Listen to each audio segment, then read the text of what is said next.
केजरीवाल जी अपना 70 सूत्रीय उनका एक घोषणा पत्र वो लेके आए थे सबसे पहले जब उनकी सरकार बनी।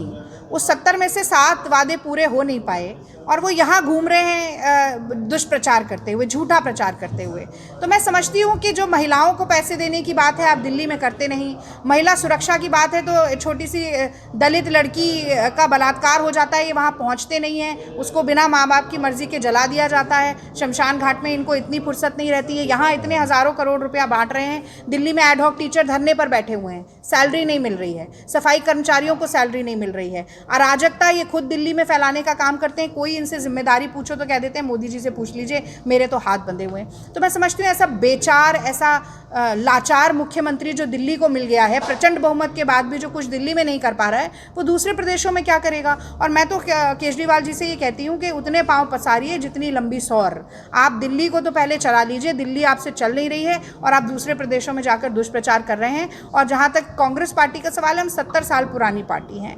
ये सब्सिडी के खिलाफ इन्होंने शीला जी के ऊपर धरना दिया था, खुद खंबे पे चढ़ के तार काट रहे थे कि सब्सिडाइज क्यों कर रहे हैं आप। और ये खुद सब्सिडी हमारी जितनी यूनिट थे उससे थोड़ा यूनिट बढ़ाकर ले आए और अब ये दूसरों पर चोरी और कॉपी का इल्ज़ाम लगा रहे हैं। मुझे लगता है बेहद शर्मनाक है। आम आदमी पार्टी का यहाँ कोई स्टेक नहीं है, वापस उन्हें दिल्ली भेज दिया जाएगा। मुझे लगता है कि अगर हम सुशासन की बात करें तो उत्तराखंड देश के सारे प्रदेशों में सबसे निचले पायदानों में जो 2-4 प्रदेश हैं उनमें से आएगा।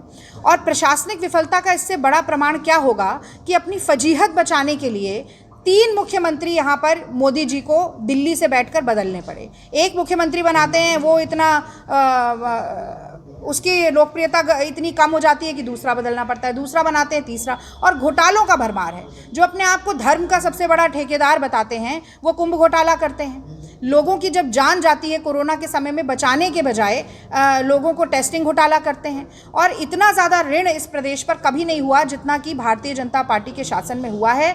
66,000 करोड़ का ऋण इस प्रदेश पर है। बच्चा भी पैदा होता है तो 73,000 के ऋण के साथ होता है। बड़े बड़े वादे किए कि हर घर में नल होगा, हर घर में जल होगा। जल पहुंचाना तो दूर की बात है, जो पहले के स्रोत थे वो ही सूख चुके हैं। नशे की आदत में लोगों को, नए लड़कों को, लड़कियों को झोंकने का काम यहाँ पर चल रहा है, क्योंकि बेरोजगारी की दर कोरोना के समय में सबसे ज़्यादा उत्तराखंड में हो गई थी। और अगर हम 20 से 29 साल के आयु वर्ग में देखें तो करीब 56% लोग जो हैं वो इस वक्त बेरोज़गार हैं। तो ऐसे में मुझे लगता है कि सरकार के पास अपने कोई काम गिनाने के लिए नहीं है। कोई भी सवाल पूछा जाता है तो कह देते हैं आयोग बन गया है। और मैं समझती हूँ कल गौरव वल्लभ जी ने ये बात कही थी, मैं उसको दोहराना चाहती हूँ कि 3 तिगाड़ा काम बिगाड़ा, ये सब कहा जाता है। तो ये जो 3 मुख्यमंत्री बनाकर ये यहाँ पर सब काम बिगाड़ा ही होने वाला है। और ये डबल इंजन की सरकार नहीं है, ये डबल फेलियर की सरकार है, जो कि कांग्रेस पार्टी अपने 4 धाम 4 काम के नारे से जिसका इस बार सूपड़ा साफ करने वाली है। ये मैं तो ये समझती हूँ कि विपक्ष मुक्त देश के बारे में वही दल सोच सकता है जिसकी लोकतंत्र में कोई आस्था ना हो और जो बिल्कुल तानाशाही को मानता हो। जैसा कि राहुल जी ने कहा कि ये प्रधानमंत्री थोड़ी हैं, ये तो राजा हैं। ये चाहें तो कोरोना के बीच में 30-35 हज़ार करोड़ का सेंट्रल विस्टा का प्रोजेक्ट ले आएँ, ये चाहें तो अपने लिए 8,000 करोड़ का प्लेन खरीद लें, ये चाहें तो अपने लिए 12 करोड़ की अभी नई गाड़ी इनके उस महकमे में आ गई है, 10 लाख के पता नहीं कितने सूट इनके पास हैं। तो ये तो राजा हैं।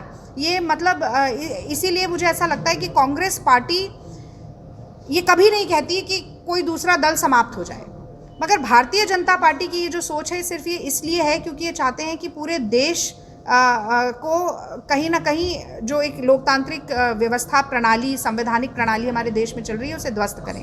और एक बात मैं इस सवाल पर और कहना चाहती हूँ कि कहीं ना कहीं हमें ये बात भी समझनी पड़ेगी और सोचनी पड़ेगी कि भारतीय जनता पार्टी जब दूसरे दल के नेता को ले लेती है, जब तक वो दूसरे दल में होता है तब तक सब बहुत बढ़िया है जो आपने पूछा। और जैसे ही अपने दल में माफ़ कीजिए दूसरे के दल में होता है तो वो परिवारवादी है, वो कहीं ना कहीं भ्रष्ट है, करप्ट है, वो अपराधी है। और जैसे ही अपने दल में आते हैं वॉशिंग मशीन लगा के बैठेंगे तो ये बहुत अच्छे हो जाते हैं, धुल वुल के सब बिल्कुल साफ़ हो जाता है। तो कांग्रेस के आप इतने सारे लोग ले रहे हैं तो मैं तो कहूँगी कांग्रेस मुक्त भारत तो कभी हो ही नहीं सकता। भारत को अपने हाथों से कांग्रेस ने बनाया है, कांग्रेस के नेताओं ने बनाया। हाँ, कांग्रेस युक्त भाजपा होती जा रही है तो कहीं ना कहीं कांग्रेस की विचारधारा का प्रचार और प्रसार अब भाजपा के अंदर भी हो रहा है।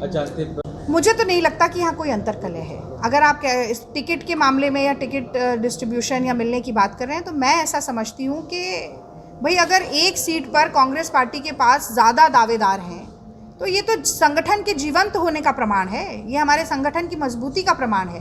और आप देखिए इतने सारे नेता चुनाव से पहले भारतीय जनता पार्टी को छोड़कर आ रहे हैं, तो इसका मतलब, और देखिए विपक्ष से लोग सत्ताधारी पार्टी में जाएं तो समझ में आता है। आपने वॉशिंग मशीन लगा रखी है अपने? नहीं सुनिए ना, सत्ताधारी पार्टी से इधर आ जाएं तो इसका मतलब बिल्कुल अलग होता है। इसका मायना ये है कि सरकार पर, सरकार के नेतृत्व पर, सरकार के 5 सालों के कामों पर बिल्कुल भी भरोसा नहीं है। और हमारी वॉशिंग मशीन नहीं है, हमारी तो घर वापसी हो रही है। कितनी? मुझे लगता है हम 2/3 बहुमत से ज़्यादा सरकार बनाएंगे। और जैसा कि मैंने कहा कि नेता तो लड़ ही रहे हैं, हमारा साझा नेतृत्व है, चाहे हरीश रावत जी हो, चाहे प्रीतम सिंह जी हों, गणेश जी हों, या हरक सिंह रावत जी हों, और हमारे प्रभारी भी बहुत अच्छा काम कर रहे हैं। आप कहीं भी जाके पूछें तो देवेंद्र यादव जी का बड़ा नाम होता है। तो एक साझा नेतृत्व के साथ हम लड़ रहे हैं और हमारी पूर्ण बहुमत की सरकार यहाँ पर बनेगी। एक बार मुझसे पूछा गया कि भाजपा के कई नेता भी संपर्क में हैं। मैंने कहा हाँ, संपर्क में तो रहेंगे, क्योंकि सरकार जब हमारी बनेगी तो कुछ काम तो उन्हें भी करवाने होंगे ना।